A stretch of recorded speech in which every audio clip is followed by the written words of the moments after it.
나왔으면 좋겠어요.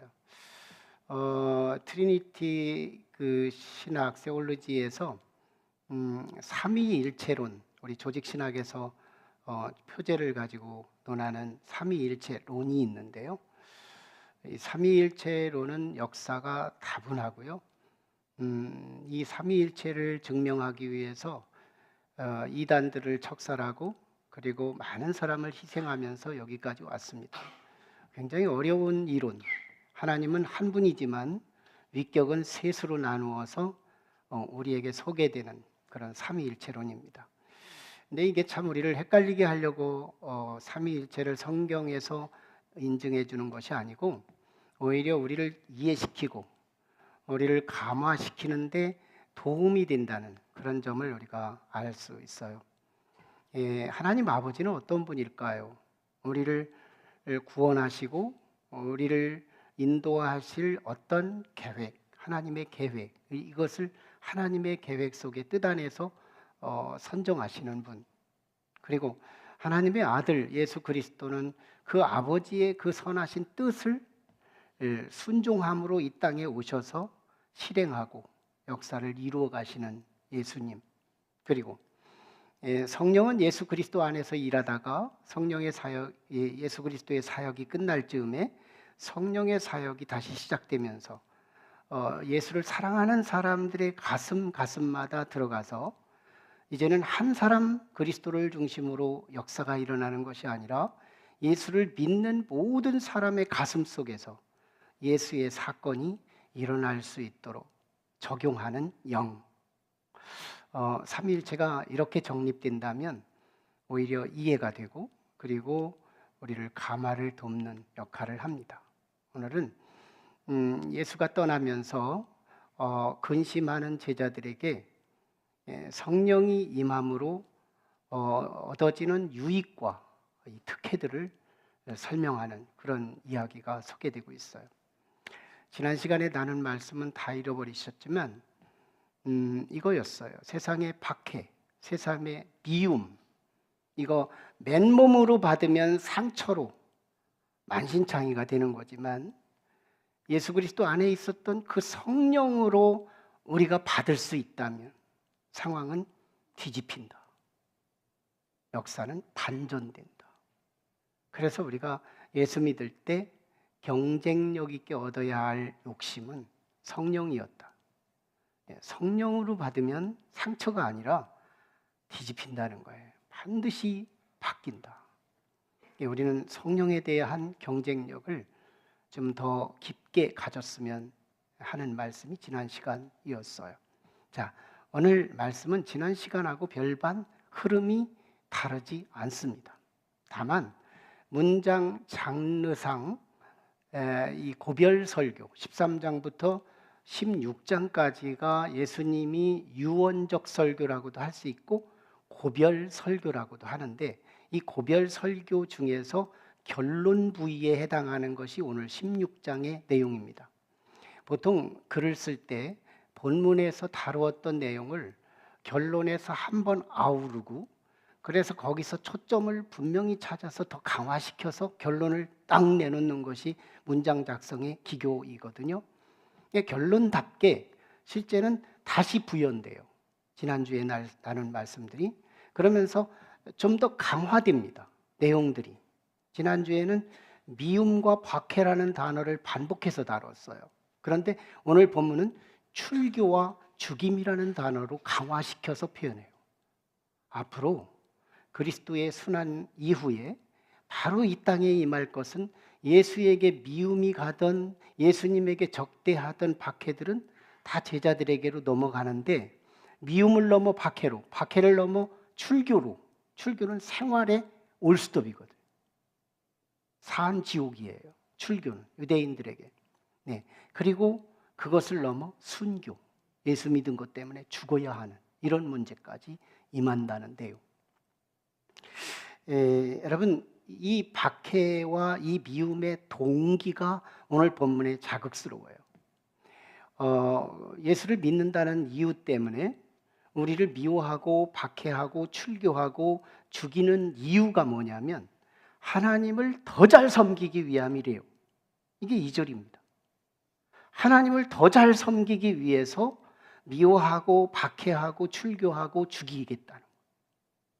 우리는 이걸 보면 이 사도행전에서 바울 사도가 그리스도인들을 체포해서 감옥에 가두고 그들을 처형하기 위해서 그 하나님에 대한 충성의 열정을 가지고 다메섹까지, 이방 땅이에요.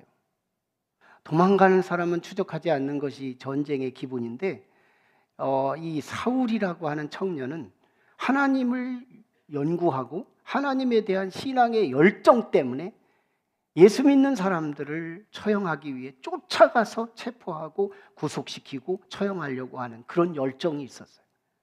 하나님을 잘 믿는 그 열정, 그거 가지고 사람 죽이러 쫓아다녔던 거예요. 이것이 사실 예수 그리스도에게서 이루어집니다. 네, 1차적으로 예수님에게서 이루어지죠. 예수님의 처형은 이 순서가 있었어요. 유대인들의 사내들인 법정에서 정죄당하고, 이방인들에게 로마 병사들에게 넘기고, 그 로마 병사들의 무지함의 손에 매달려서 망치로 못질을 당하고 창질을 당하며 가시관을 씌우며 고통을 당하며 죽어가는 예수는 시초가 누구였냐면 유대인 그룹이었어요. 유대인들이 누구냐? 하나님에 대해서 어느 민족보다 잘 안다고 하는 유식자들이에요. 여기서요, 굉장한 저들의 모순을 보게 됩니다. 정말 영적인 무지를 자극하는 그런 내용이에요. 여기서 영적인 무지는 주님이 지금 진단하는 게 뭐냐면 하나님 아버지와 나 예수 그리스도를 알지 못해서 저들은 미워하고 박해하고 출교하고 순교를 시킨다는 거예요. 하나님 아버지와 나를 몰라서. 여기서 말하는 이 지식은 정보적 지식을 말하지 않아요. 정보가 아니다. 성경을 창세기에서 요한계시록까지 아주 철저하게 꿰일 수 있고 지식이 객관적인 지식을 가지고 있어도 이 사람은 무지할 수 있다는 거예요. 무지할 수 있다. 성경이 말하는 영적 무지는 다 알고 있는 똑똑한 그리스도인들. 그런데 결국은 그 지식이 성령을 타지 않은 지식, 성령 없는 지식, 이게요, 그 지식의 참 내용을 모르기 때문에 영적 무지로 해석이 되고 있다는 거예요. 그러니까 이 성령 없는 지식이 실제는 우리가 예수 그리스도에 대한 충분한 이해를 할 수 없다는 거예요. 그래서 그거 가지고 뭐 할까요? 이웃을 박해해요. 이웃을 미워해요. 너는 왜 그것도 모르느냐고. 넌 그거 몰라서 참 답답하다고. 내가 가지고 있는 어떤 지식이 이웃을 카테고리 치고 정죄하고 압제하고 그를 둔화시키고 자유를 박탈시키고 가스라이팅하고 그들을 억제하고 그에게 폭력이 되고 있다면 그는 영적 무지라는 거예요. 우리 김한길 박사, 이 한동대 초대 총장이었는데요. 그분이 그 교육 이념으로 우리는 배워서 남주자, 이 슬로건을 내놓습니다. 우리는 배워서 남주자. 이거 대단하잖아요. 배워서 내 영광을 돌리겠다는 것이 세상의 모든 교육자들의 목표를 갖고 있는 상황에 이 학교에서의 지식의 방향은 우리 배워서 남주자, 남주는 거. 이게 우리의 지식의 방향이고 축복이다. 이걸 계속 설명합니다. 그리고요, 이 지식은 방향이 있어야 한다. 방향. 뭐냐? 사람을 섬기고, 사람의 용기를 주고, 사람에게 자유를 주고, 사람에게 구원을 주고, 그 사람에게 소망을 주고, 부여해주는 이런 역할, 일으키는, 살리는, 생명을 기여하는 그런 지식이라면 이건 목적을 잃어버리지 않은 거다. 영적인 지식이 똑똑한 거다. 이게 한동대의 교육이었어요. 지금도 연계되고 있는지 모르겠지만요. 자, 우리 주님이요, 이 박해가 일어난다는 얘기를 강도 깊게 결론 부위에서 다시 강조하는 이유가 오늘 본문은 맥처럼 소개하고 있어요. 세 가지 이유입니다. 첫째는요, 오늘 1절을 근거해서 저들을 실족하지 않게 하기 위해서 박해가 있는다는 얘기를 미리 백신처럼 주는 거예요. 제자들을 실족하지 않게 하기 위해. 이제 조금 있으면 미움받고요, 조금 있으면 박해받고요, 조금 있으면 어려움을 당하게 될 텐데 그들이 예수 믿다가 실족한다는 얘기거든요.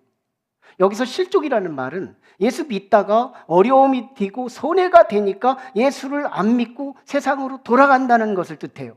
실족이라는 단어는 넘어지는 게 아니고, 단순히 몸으로 넘어지는 게 아니고, 실족이라는 말은 예수 믿으니까 손해보는 게 많네, 예수 믿으니까 내게 어려움과 위협이 당하네, 그래서 나는 예수를 던지고 세상으로 등지고 갈 거야. 이게 실족이라는 거예요. 네. 예수님께서 이런 얘기를 미리 하시는 얘기는요, 우리에게 인내하고 끝까지 믿음으로 이기기를 기대서 주님은 주신 말씀이지만, 그래서 제자들은요 실제 다 실족합니다. 다 실족하고 뿔뿔이 흩어지죠. 예수님이 순환당하신 바로 직후에 제자들이 다 뿔뿔이 흩어져요.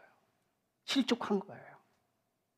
주께서 응원하지 않았고 주께서 미리 예고를 했음에도 저들이 계속 실족으로 나가는 이유는 뭘까요? 인간은 역시 약하다는 걸 성경은 다시 한번 증명해주고 있는 거예요. 코로나 기간 우리는 너무 현대사회에서 다시 한번 경험했어요. 난 코로나 기간이 그 당시는 너무 당황스럽고 힘들었지만 과연 하나님 살아계실까? 이거 다시 한번 물어보고 싶은 기간이었지만요, 지나고 난 이 시간에는 이거 예시될 수 있고, 너무너무 1세기 당시에 그 시리고 파란 너무너무 고통스러운 박해, 그거 100분의 1 줄여가지고 우리 근황에 가까이 경험했던 시기라고 생각해요. 여러분, 예수 믿으니까 교회 밖에서 따가운 시선으로 보죠. 직장에서 교회 다니는 사람이냐고 왕따 시키죠. 가족 중에서 믿음이 없는 사람들이 또 정죄하죠. 심지어는 교회 다니던 사람들도 욕하고 있죠. 이렇게 따가운 시선을 받아가며 교회를 다녀야 하나? 그래서요, 한국교회 통계 3분의 1이 실족했다는 거예요. 예수 믿다가 안 믿게 됐다는 거예요. 네. 주님이 다 알고 있는 건데요.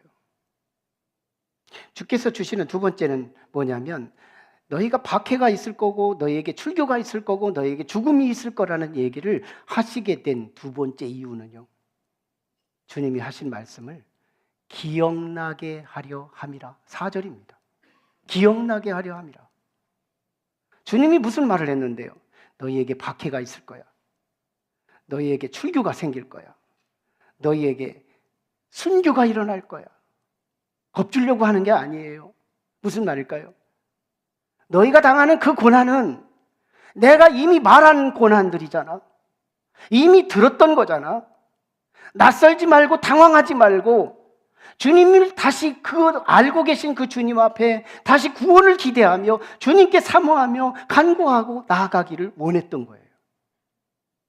주님이 미리 말씀하신 이유는 너희가 우연히 당하는 고난이 아니라 주님이 계획하셨고, 이 고난은 반드시 당해야 할 고난이고, 그렇다면 이 고난은 주님이 알고 있는 고난이에요. 나를 나보다 더 사랑하시는 그리스도께서 알고 있는 고난을 내가 당하고 있을 뿐이에요. 여기에 위로가 있어요.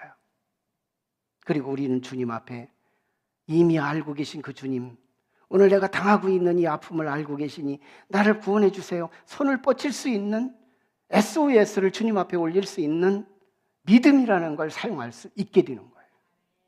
자, 그런데요, 예수님의 제자들은 한 게 뭐냐면 가슴에 먹구름을 가둬둡니다. 근심과 걱정이 가득한 거예요. 예수님의 제자들 왜 그럴까요? 박해도 두렵지만, 미움도 있고 출교도 있고 죽음도 있지만, 그보다 더 제자들의 가슴에 먹구름을 만드는 가장 제1 원인이 뭐냐면, 그렇게 의지하던 예수가 떠난다는 거예요.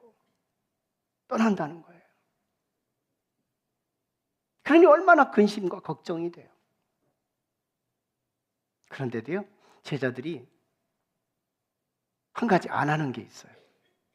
가슴에 먹구름은 가득한데, 걱정과 근심은 가득한데 저들이 주님 앞에 묻지를 않아요. 주님 어디로 가실 거예요? 오늘 본문에서 5절에 그렇게 말씀합니다. 주님 어디로 가실 거냐고 물었으면 좀 더 설명 좀 할 텐데 묻지도 않더라는 거예요. 무슨 말이냐면 제자들이 아직도 영적 어린아이라는 거예요. 여러분, 영적 어린아이가 뭘까요? 엄마 하나 의지해서 실오라기 같은 모든 거 다 엄마가 다 해주는 거예요. 3년 반 동안 지금 그 짓을 했습니다. 예수님이 엄마 역할을 한 거예요. 모든 거 먹을 거나 입을 거나 무슨 문제가 닥쳐도 다 예수님이 해결해 주는 영적인 엄마 같은 예수가 어느 날 사라진다고 하니 제자들은 먹구름 같은 근심이 쌓인 거예요. 오늘날도 그리스도인의 가슴 속에 먹구름은 있는데 주님 앞에 이 근심을 가지고 나오지를 않아요. 이 가슴에 걱정과 염려, 내 삶을 이 복잡하게 얽혀진 이 문제를, 이 답답한 것을 가슴에 가둬는 놨는데 이 문제를 주님 앞에 내놓지를 않습니다. 말을 하지 않아요. 전능하신 주님으로 믿지를 않아요. 주님, 나 이거 답답한데요. 이 걱정거리가 있는데요. 이 문제를 주님 앞에 내놓고 기도하겠습니다 하고, 주님, 문제를 미리 알고 계신 주님, 문제가 터지기 전에 벌써 알고 계셔서 우리에게 예고해 주시는 그 주님, 그렇다면 이 문제로부터 구원도 해답을 가지고 있지 않습니까? 구원의 대안을 갖고 있지 않습니까? 그러면서 주님 앞에 기도로 나갈 수 있었단 말이에요. 제자들은 그게 없는 거예요. 이때 우리 주님은요, 다음 대안으로 세 번째 이유를 설명합니다. 7절이에요. 내가 떠나가는 것이 너희에게 유익하게 하기 위함이라, 이 말씀인 거예요. 내가 떠나가는 것이 너희에게 유익이라. 실제로 제자들은요, 예수님이 떠나가는 것이 근심이었어요. 그런데 주님의 해석은 뒤집어져요. 바뀌는 거예요. 내가 떠나가는 것이 너희에게 유익이라. 너희에게 유익이라. 그도 그럴 것이요, 예수님이 능력이 있으셨지만, 정말 하나님의 역사가 나타났지만 예수님의 그 이펙트, 그 영향력은요, 시간과 공간의 제약을 받고 있었어요. 그때 우리 한국은요, 예수님이 있는지도 몰랐어요. 시간과 공간의 제약이 있었기 때문에. 하나님이 이 땅에 2000년 전에 내려와서 하나님의 역사를 이루었지만 그 역사가 우리나라는 아무것도 없었어요. 왜 그럴까요? 예수님은 몸으로 오셨기 때문인 거예요. 시간과 공간의 제약을 받으며 오셨어요. 그래서 이제는 성자 시대를 접으시고 예수님 안에 있던 성령을 모든 사람, 사모하는 이에게 다 뿌려서 믿는 자에게 뿌려주시겠다고 약속하시는 거거든요. 사모하는 자들에게 뿌려주시겠다고 약속한 거예요. 이거 돈 주고 사는 것도 아니었어요. 무료로 믿음을 가지고 사모하는 자에게 누구나 주시겠다고 약속하며 뿌려주시겠다고 약속한 거예요. 내 속에 있는 이 영. 근데 하나님의 윤허를 받아야 하거든요. 그래서 하나님으로 올라가시면서 하나님의 허락과 함께 예수 그리스도 안에 있는 그 영을 주께서 사모하는 자에게 주시겠다고 약속한 그 영이 바로 성령이었어요. 이 성령이요, 예수께서 십자가에 죽었지만 생물학적으로 죽은 저 죽음이 오늘 믿는 자에게 성령께서, 저분이 나를 나보다 더 사랑하시는 저분이 나를 대신해서 죽어서 내 죄값을 다 지불했으니 나는 일사부재리의 원칙으로 나는 이미 값이 지불됐기에 다시 지불하지 않아도 되는 자유를 얻게 되므로 우리는 구원이 이루어졌다는 거예요. 놀라운 구원입니다. 이게 성령으로 해석해 준다는 거예요. 이게 성령으로 우리를 감화시켜 준다는 거예요.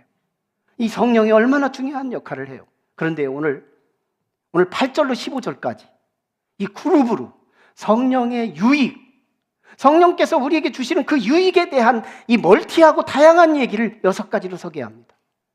성령이 우리에게 임하면 불신앙이 깨달아진대요. 죄는 윤리적으로 범죄를 저지른 게 죄가 아니라 예수 그리스도를 안 믿는 게 죄라는 걸 깨닫게 해준다는 거예요. 예수 안 믿는 게 죄다. 그게 근본죄다.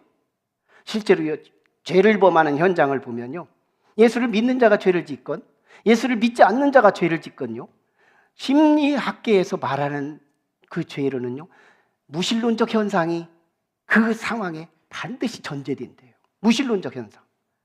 내가 이 죄를 짓고 있는 상황에서는 하나님이 없었으면 좋겠다 하는 이 갈망이 우리의 죄를 현장으로 몰아낸다는 거예요.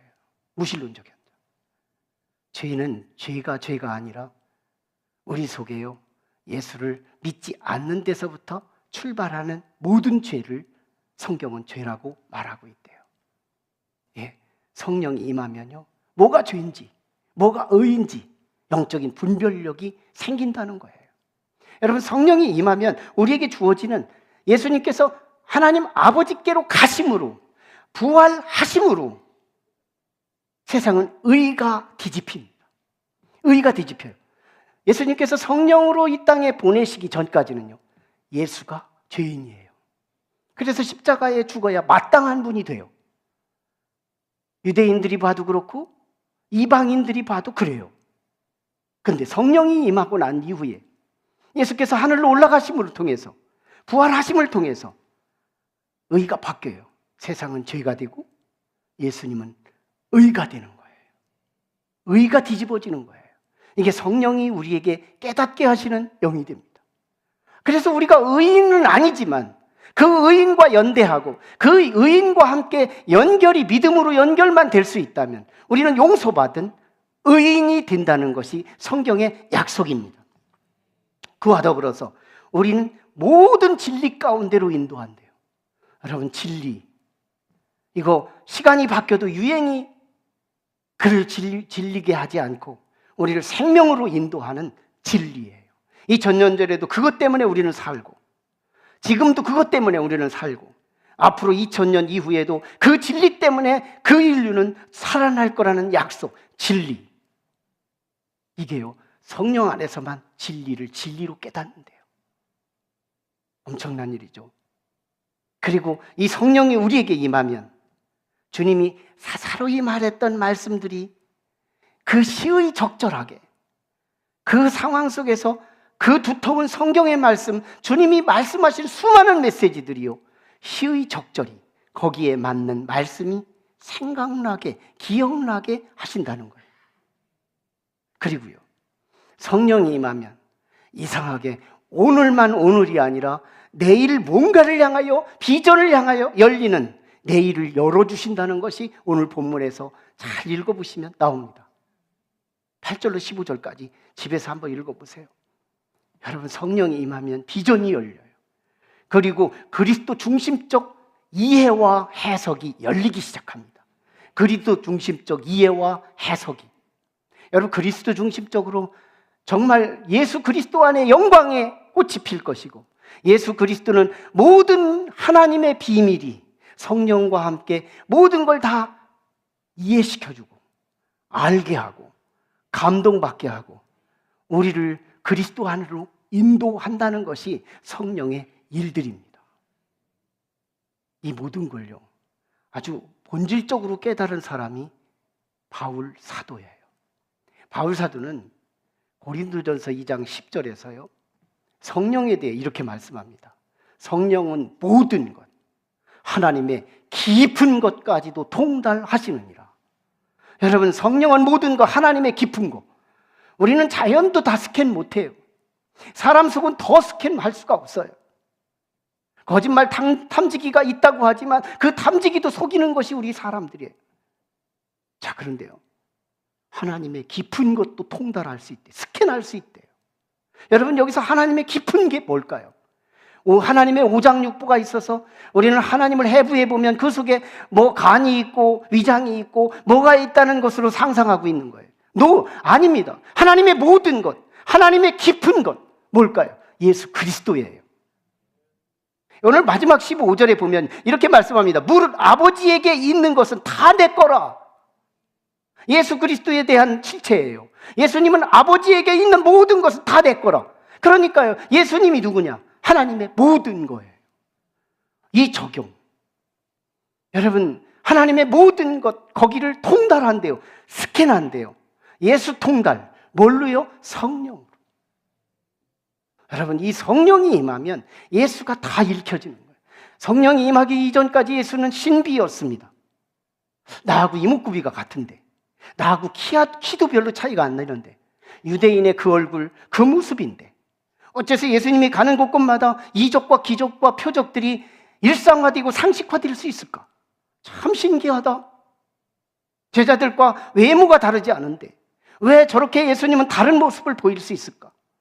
신비였어요. 근데 성령이 임하니까요, 예수님이 통달되는 거예요. 예수님이 스캔되는 거예요. 예수님이 왜 예수님이 저런 일이 일어났을까? 거기는 그 속에 하나님의 영, 성령으로 가득했던 거예요. 예수님의 그 신비는 성령 때문이었던 것을 우리는 발각되는 거예요. 이제는 중요한 건요, 그 성령이 우리에게 임해야 한다는 거예요. 모든 믿는 자에게, 모든 사모하는 자에게, 사도행전 2장에서 120문도에게 임한 그 성령이 오늘 믿는 자 모두에게 임하기를 원합니다. 그래서 사도행전 9장 1, 2절에서 너희가 예수 믿을 때 성령을 받았느냐고 자꾸 이 질문, 이 거룩한 질문, 유일무이한 이 질문, 우리는 다시 질문을 받아야 합니다. 예수 믿을 때 성령 받았느냐고요. 성령 받지 않고 있는 모든 성경적 지식은, 영적 무지 속에서 내가 알고 있는 모든 지식은 이웃을 소외시키고 압박하고 그들을 모든 심판과 어려움을 만드는 폭력의 도구가 되고 말 거예요. 그러나 우리가 성령을 가질 수 있다면, 그 성령으로 우리의 지식을 활용할 수 있다면 영혼들을 살리고 영혼들을 회복시키고 구원시키는 위대한 일이 일어날 겁니다. 여러분요, 저는 지금은 고인이 되어서 이제 언급을 하지만 우리 한국교회에 영적 괴물 한 분이 있었어요. 그분이 바로 조용기 목사님이십니다. 고인이죠. 저는 순복음이라고 하는 신학이 얕아서 별로 존경하지 않았지만, 그래도요,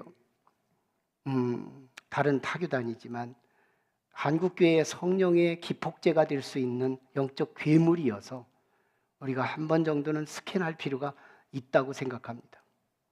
우리하고 룰이 다르고 교단이 다르다고 우리가 그걸 경계할 필요는 없다는 거예요. 얼마든지 성령에 대해서 역사하시고 일으킨다면 우리는 얼마든지 우리가 그 부분을 존경하고 승인할 필요가 있다는 겁니다. 조용기는 20대부터 신학교에 들어갑니다.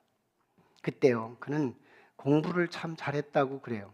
그래서 그가 외국어 6개를 했다고 합니다. 무슨 어느 나라에 가도 그 나라의 국어를 가지고 그들과 소통을 했다는데요, 번뜩이는 이성과 지식을 가지고 신앙생활을 합니다. 학생회장이 되고, 같은 동기 동창 중에 그 최자실 집사가 있게 됩니다. 최자실 집사는 나중에 장모가 돼요. 자신의 딸을 믿음의 거장인 줄 알고 주면서 결혼을 시킵니다. 근데 집사로 동기 동창으로 만나요. 최자실 집사는 40대고 조용기는 20대고, 한 번은 파고다 공원에 조용기는 회장 자격으로, 최자실은 전도부장 자격으로 이 파고다 공원에 전도 집회로 갑니다. 갔을 때 파고다 공원에 많은 사람이 모인 거예요. 그 많은 일반인들이 모였을 때 최자실 집사가 먼저 설교를 합니다. 설교를 하는데 설교의 내용이 뒤죽박죽인 거예요. 한 소리 또 하고, 막 서론 본론 결론도 없고 두루뭉술하고 별 내용도 없는 설교를 쭉 하는 거예요. 그런데 사람들이요, 그 설교를 들으러 막 사람들이 몰려들기 시작하는 거예요. 근데 설교를 끝나니까 또 해달라는 거예요. 설교를. 재밌다고. 유머도 섞은 것도 없는데 재밌대요. 그러면서요, 기도해달라고, 또 머리 드밀고 기도해달라고 하는 사람이 생겨나고요. 그러자 조용기 청년은 기대가 찹니다. 저렇게 최자실 집사가 하는데도 저 정도면 내가 이 똑똑한 이 사람으로 설교를 준비해서 다음번에 할 때는 사람들이 막 놀랄 거다 하고 설교를 완벽하게 준비를 하고 설교를 파고다 공원에서 합니다. 야외 설교를 하는 거예요. 그때요, 설교를 끝났는데 썰렁한 거예요. 썰렁해요. 나중에 물었습니다. 바구다 공원에 한 사람, 두 사람 붙잡고 물었더니 그들이 대답해요. 내 설교하고 저 사람 설교하고 뭐가 차이 나서 당신들이 끝나면 저 설교는 또 설교해달라고 하고 안수기도 받고 해달라고 하는데 나한테는 왜 이렇게 썰렁하냐? 그랬더니 그들이요, 그들 식으로 대답했답니다. 당신은 신기가 없어요. 무슨 무당 만난 것처럼. 당신은 신기가 없다. 저 아줌마는 신기가 있다. 신기하다. 말은 그렇게 됐어도 저 사람 속에 흐르는 영이 있다. 그때서 도전받아요. 제자실 집사한테 묻습니다. 당신은 어떻게 성령이 그렇게 임합니까? 나 하루에 3시간 기도한다. 저요, 이 설교하면서 제 시간, 기도 시간 늘리기로 작정합니다.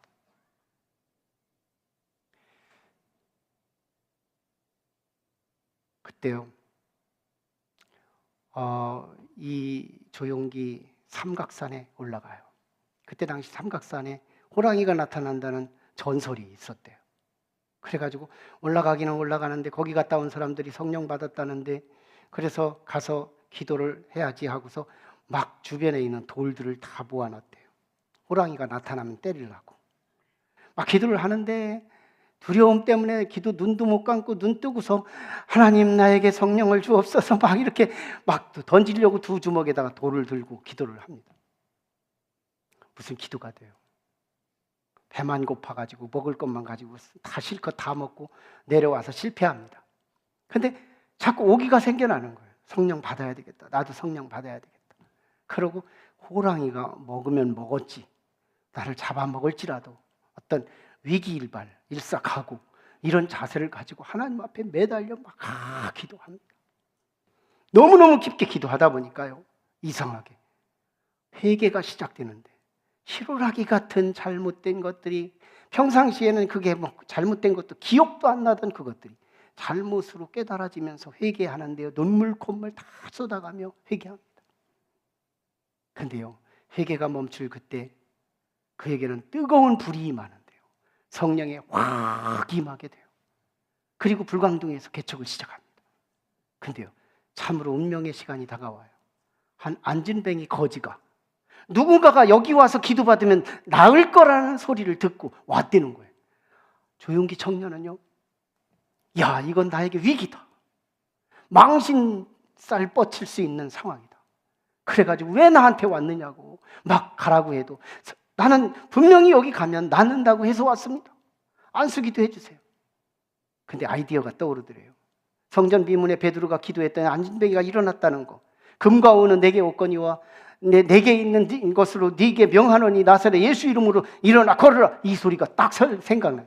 나도 커피 떠서 한번 써먹겠다고 그렇게 하면서 안수했더니요. 머리채를 들고 딱 들어올리니까 올라오더래요. 이게 올라오는데 이 하체가 너무 말라있기 때문에 가벼워서 따라 올라왔는데 안질뱅이로 올라온 거예요. 그러면서 내려놓으면서요. 역시 내가 무슨 일으킬 수가 있어. 그때 조용기는 성령 충만 받았지만 믿음이 기름 부음을 받지 않은 걸 깨달아요. 그때부터 계속 믿음 달라고 막 기도하는데요. 그때 자기 심정을 이렇게 토로합니다. 내 손가락을 가지고 살짝 밀면 지구도 움직일 것 같더래요. 지구도 밀으면 밀릴 것 같더라는 거예요. 이 믿음이 오더래요. 그 양반이 또 막 나타나 계속 와서 기도해달라고 요청하니까 안수기도를 했습니다. 그래서 한번 막 힘있게 들어 올렸더니 뚜두둑 소리 나며 일어나는데요. 그 사람이 뛰고 걷고 그러면서 영광을 돌리는데요. 62년도에 개척해서 66년도 3년 짝 차전 그 시대에 500명이 늘어나요.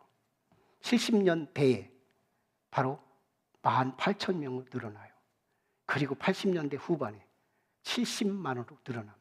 이거 여러분 한 사람의 생물학적 인간이 이 효과를 일으킬 수 있을까요? 여호수아 1장 5절에 보면 하나님께서 모세의 후임자로 여호수아를 바톤 터치합니다. 그때 여호수아가요. 굉장히 소외를 받아요.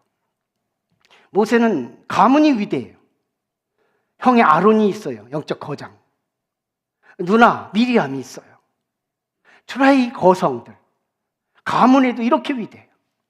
근데 10가지 재앙을 일으킨 주도자예요. 이스라엘 200만을 인도한 영도자예요. 홍해를 가른 위대한 인재예요. 반석을 통해 물을 냈어요. 구름 기둥과 불 기둥을 일으켰어요. 대적들과 싸워 이겼어요. 그의 업적을 봐도 모세는 위대했어요. 여호수아는 한 게 없어요. 에브라임 지파 후손인 하나일 뿐이에요. 그때 하나님이 주시는 말씀입니다. 여호수아야, 두려워 말라. 내가 모세와 함께 했던 것처럼 내가 너와도 함께 함으로 내 백성들을 너를 통해 인도하리라. 무슨 차이예요? 생물학적 존재의 차이일까요? 조용기 목사와 저와의 무슨 차이가 있을까요? 베드로와 우리와 무슨 차이가 있을까요? 차이는 하나. 모세에게 함께한 그 영, 내게 주시면 나도 모세가 되는 거예요. 예수님에게 있던 그 영이 내게도 주신다면 나도 예수가 되는 거예요. 예수님과 나 사이에 이물이 끼지 않는 또 하나의 그리스도 사건이 내 안에서 일어날 수 있다는 약속, 그게 성령입니다. 오늘 그 성령을 오늘 금년이 지나기 전에 우리 교회 성도들은 모두가 그 성령의 충만까지는 아니래도 성령이 임하셔서 그리스도의 주권 안으로 쑥 들어가 그리스도의 현관에서 머뭇거리지 말고 그리스도 안에 쑥 들어가서 주님이 크고 비밀한 것들을 다 깨닫고 스캔하여 예수 통달, 예수의 비밀이 다 해석이 돼서 시원하게 영적인 해갈들이 일어날 수 있기를 주의 이름으로 축원합니다.